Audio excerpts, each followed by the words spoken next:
Кыргызстандын айыл чарбасы 2019-2020 жана 2021 жылдар ичинде каражат жагынан көйгөйгө учурабайт. Бул тууралуу Жогорку Кеңештин тармактык комитетинде финансы министри Адылбек Касымалиев айтты. Анткени таза суу департаментине эле 1302,1 миллион сом бөлүнгөн. Буга карабастан келерки жылы мамлекеттик бюджеттин кирешеси ички дүң продукциянын кошкондо 28,1%га жогорулайт. 2019 жылга республикалык бюджеттин жалпы кирешелери 151,5 миллиард сом, 2020 жылы 157 миллиард сом, 2021 жылы 161,9 миллиард сом деңгээлинде түзүлдү. Республикалык бюджеттин жалпы чыгымдары 2019 жылы 161,7, 2021 жылдарга 165,2 жана 164,5 миллиард сом өлчөмүндө пландалып жатат.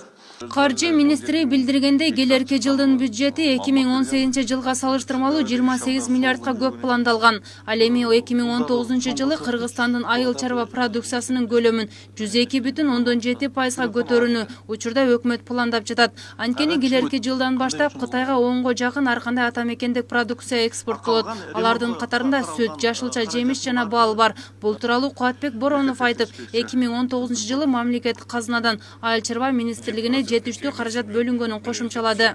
Бул жанагы өндүрүм боюнча дээрлик көпчүлүк культуралар боюнча, айыл чарба культурасы боюнча быйылкы жылкы түшүм абдан жакшы болду. Бир нече миң тоннага чейин буудайдын да, арпанын да, башка мындай культуралардын дагы ошол өндүрүмдүүлүгү бир нече миң тоннага чейин жогору болду. Жыйындын жүрүшүндө Казакстандан күйүүчү май алып кирүүдө көйгөй болуп жатканын эл өкүлү Кенжебек Бокоев айтып чыкты. Анткени коншу Казакстанда бензиндин баасы 15 сом, бирок кыргызстандыктар ал жактан күйүүчү майды өз алдынча алып кире албай жатышат. Биз ЕСке киргенибизге бир нече жыл болду. Айыл чарба ГСМ жосо күйүүчү май жок, жосо күйүүчү майга өтө көз каранды да себестоимость. Бүгүнкү күндө Казакстан менен Кыргызстандын баасы айырмасы 15 сом болуп атат. Айтсаңыз антимонопольный, же салык кызматы, же бажы кызматы. Эмне үчүн биздин дыйкандар түпсүз эле барып Жамбыл областынан, Тараз шаарынан жосо мындай ГСМди түпсүз эле алып кире албайт да. Мисалы мен барып өзүмө 1 тонна керек болсо алып келип өзүм колдоно албайм. 15 сом айырымы. Ошол ГСМ чыкпаганы менен көп мамлекеттерге караганда бизде арзан.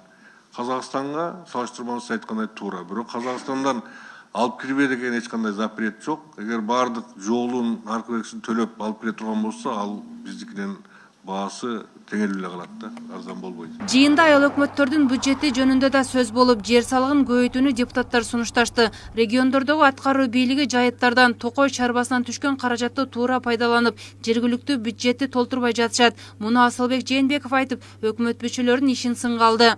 Вице-премьер баш болуп келип силер, биз баягы не десек, бажы саясаты, салык саясаты бизде эмес деп кутулган болбойт да. Түшүнүңүз да. Баланча жооп берсин деп айтсаңар, силер баары өкмөтсүңөр. Салык болобу, бажы саясаты болобу, кандай саясат болбосун, өкмөт ичинде өкмөт чогулуп анан чечет. Каалайсызбы, каалабайсызбы деле келишип, сиз дагы ошол жерде катышасыз. Кол коюп бересиз, макулсузбу? Анан кандай жооп бул? Ал саясатка мен жооп бербейт экен, биз жооп бербейт экенбиз деп атасыз. Азыр өкмөт болуп, бир болуп келдиңерби? Урматтуу вице-премьер. Не деген жооп бул?